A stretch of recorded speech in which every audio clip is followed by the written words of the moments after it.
नमस्ते, जय जय श्री राम। दोस्तों, भक्ति राम ज्ञान चैनल में आप सभी का स्वागत है। हमारे चैनल पे नए हैं तो चैनल को सब्सक्राइब कर दीजिए और बेल आइकन को ऑन कर दीजिए। धार्मिक वास्तु शास्त्र के अनुसार पूजा करते रहें। उन भावनाओं का सबसे बड़ा स्थान है घर में। इस स्थिति से हमें सकारात्मक ऊर्जा मिलती है।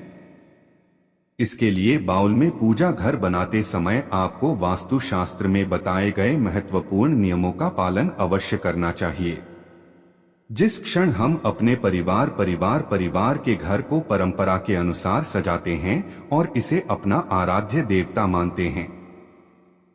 यदि कुल परिवार बड़ा हो तो सहज ही संभव है कि सभी की प्रिय देवी देवता के रूप में हो और कुल परिवार का प्रत्येक व्यक्ति अपने आराध्य देवता की छवि कहीं से बताकर उसे मंदिर और जिस घर में देवताओं की संख्या बढ़ती है वहां स्थापित कर दे। लेकिन देखते हैं, ये छोटी सी बात है।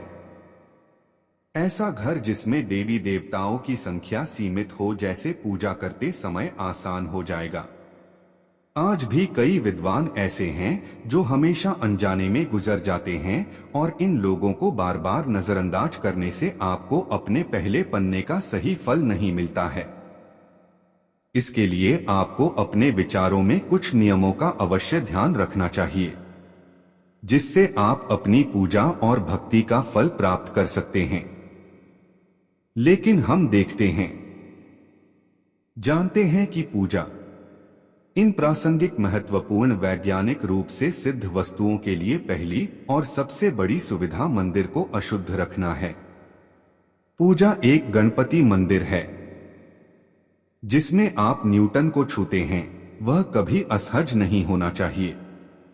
उसके साथ ही हमें पूरी तरह से साफ होने के बाद ही बेजर मंदिर जाना चाहिए।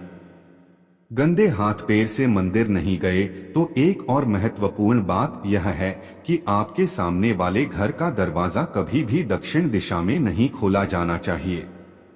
दक्षिण दिशा में मृत्यु के देवता को इस राजा की दिशा माना जाता है। इन दिनों चयन के लिए लगाए गए दीपक की लौ तिथि नहीं होनी चाहिए। इस प्रकार देवी देवताओं की मूर्ति को दक्षिण दिशा में कभी नहीं भूलना चाहिए। वहीं ध्यान रखें कि देवी देवताओं की कुछ समस्याएं भले ही एक दूसरे के सामने हों, लेकिन जरूरी है कि भगवान गणेश की मूर्ति को घर में खड़े होकर नाचते हुए न रखें।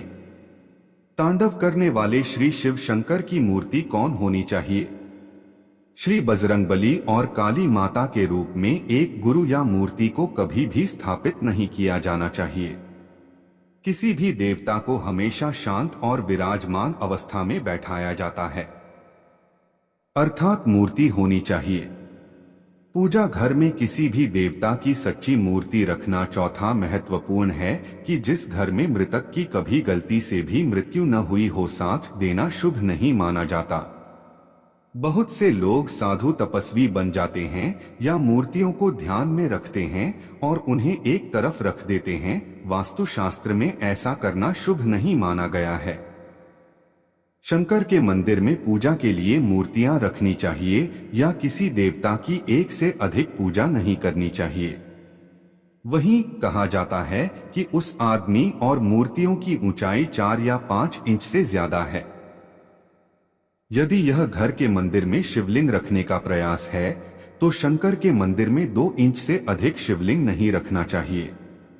अगर आप अपने घर के मंदिर में बजरंगबली बाजार से ऐसी मूर्ति खरीदते समय बैठने की स्थिति में आशीर्वाद दे रहे हैं, यदि वह हनुमान की मूर्ति रखना चाहते हैं, घर के मंदिर में भेजी देवी देवताओं की मूर्तियां, परिवार का चेहरा हो खुशहाल।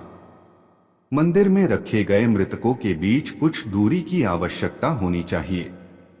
शंकर के मंदिर में काली माता, श्री काल भैरव और शनि की मूर्तियों को रखना मना माना जाता है।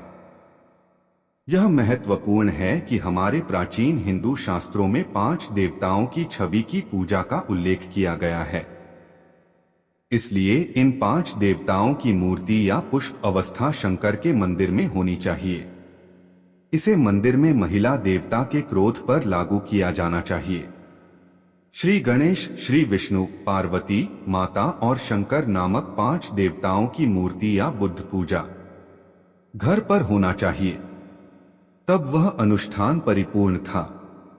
शास्त्रों में वर्णित है, पूजा घर में देवताओं की प्रतिमाएं आपकी अंगूठियों से बड़ी नहीं होनी चाहिए। इससे बड़ी मूर्तियां रखें तो उनकी पूजा करनी चाहिए और उनके विशेष पूजा नियमों का पालन करना चाहिए। आमतौर पर जिस घर में किसी देवता की कई मूर्तियां नहीं रखनी चाहिए, वहां भी मूर्ति मिट्टी या धातु की लकीर न होने पर भी मूर्तियां जल्द ही टूट जाती हैं। मंदिर में चित्रित पेड़ ध्यान कर रहे होंगे कि देवताओं या पेट के चित्र फटे या टूटे नहीं। यह महत्वपूर्ण है कि जिस घर में मैं देवताओं के किसी न किसी चित्र या चित्रों को रखकर देवता के रूप से प्यार करता हूं, आपके सामने एक ही रूप होना चाहिए। देवताओं के इतने उग्र रूप में मन में भय की स्थिति उत्पन्न हो जाती है। साथ ही घर के बच्चे अपनी उग्र उपस्थिति से भयभीत हो सकते हैं और उनके मन में देवताओं की छवियां प्रेम की भावना को कम कर सकती हैं। इसीलिए मंदिर में एक मूर्ति या मूर्ति को हमेशा प्रसन्न मन से रखना चाहिए। उसे देखकर मन में प्रेरणा जागृत होगी। सीधी सी बात है कि प्राचीन काल से ही यह परंपरा रही है। उनके अनुसार घर में लकड़ी के पत्थर, सोना, चांदी या पीतल जैसी धातु की मूर्तियां रखनी चाहिए। वैसे धातु की मूर्तियां महंगी होने के कारण आज एक भी पत्थर की मूर्ति नहीं है। कई लोग इसे घर में पूजा के लिए रखते हैं। पत्थर की मूर्ति को सबसे अच्छा माना जाता है। कार्तिक को साफ करना बहुत आसान है। धातु की मूर्तियां भी महान हैं, क्योंकि बाल जल्दी नहीं टूटते। मिट्टी की मूर्तियां लगाने से उनके टूटने का खतरा होता है और उन्हें साफ करना मुश्किल हो जाता है। उसके लिए घर के मंदिर में मूर्तियों को रखना चाहिए, जो कि एक घटना है और उन्हें बहुत आसानी से साफ किया जा सकता है। घर के मंदिर में प्लास्टिक या प्लास्टर ऑफ पेरिस की मूर्तियां भी रखी जाती हैं। वास्तुशास्त्र में ऐसी मूर्तियों की पूजा करना अशुभ माना गया है। अब यह बात है कि वास्तुशास्त्र के अनुसार मंदिर घर में कहां स्थित होना चाहिए। फिर वो दिन बैठा है इस दुनिया के ताने बाने में। लेकिन कुछ कहा जा रहा है। कम से कम मंदिर के बारे में इसके लिए निर्धारित करने की जरूरत है। उदाहरण के लिए ईश्वर का स्मरण करते हुए अपना ध्यान केंद्रित करना चाहिए और इस उद्देश्य के लिए हिंदू धार्मिक वास्तुशास्त्र ने पूर्वी दिशा निर्धारित की है। अगर मंदिर पूर्व और उत्तर दिशा के बीच बना है तो यह सबसे अच्छा है, क्योंकि यह जगह सकारात्मकता का स्थान है। इस दिशा में सकारात्मक ऊर्जा घर में प्रवेश करती है। लेकिन उन्हें आपके घर के मंदिर का उपयोग करके या उसकी सफाई करते हुए लंबाई में होना चाहिए। आपके घर में एक पूजा स्थल है और इसे कभी न भूलें। जहां वस्तु का वजन उठाना नकारात्मक ऊर्जा का एक क्षेत्र है, यदि पक्ष को इसकी आवश्यकता होती है, और ऐसी जगह के चारों ओर एक मंदिर बनाने से इसका सटीक प्रभाव पड़ता है। पूजा करते समय नकारात्मक ऊर्जा आपको प्रभावित कर सकती है। साथ ही यह पूजा लोगों की जगह नहीं होनी चाहिए। नई बात यह है कि यह उनकी पूजा के मंत्र से जुड़ी महत्वपूर्ण बात है। जितना संभव हो सके घर का मंदिर आपके बैठने की जगह से ऊंचाई पर होना चाहिए, क्योंकि सभी देवी देवताओं की स्थिति हम सभी से ऊंची होती है। अगले स्टेशन के लिए अलग कमरा रखा जाए तो सबसे अच्छा रहेगा। घर के मंदिर में फैला सामान कभी नहीं लाना चाहिए।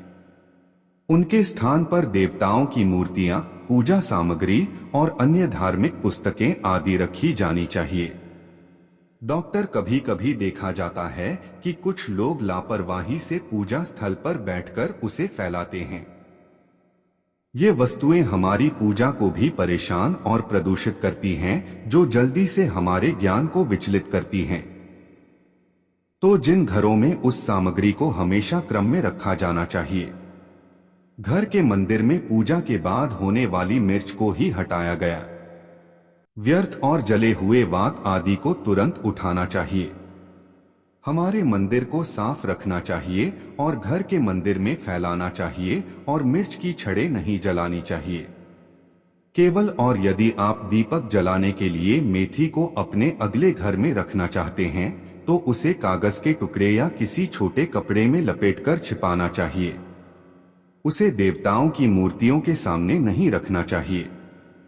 यदि आप दीपक जलाने के बाद भीगी हुई मिर्च की फसल के लिए मंदिर के चारों ओर टहलते हैं तो आपको इसके बजाय कुछ जमीन शहद फेंकना चाहिए।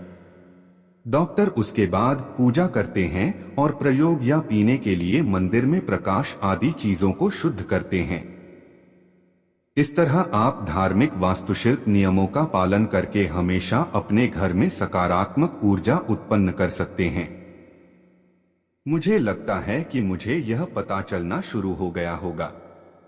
जय जय श्री राम।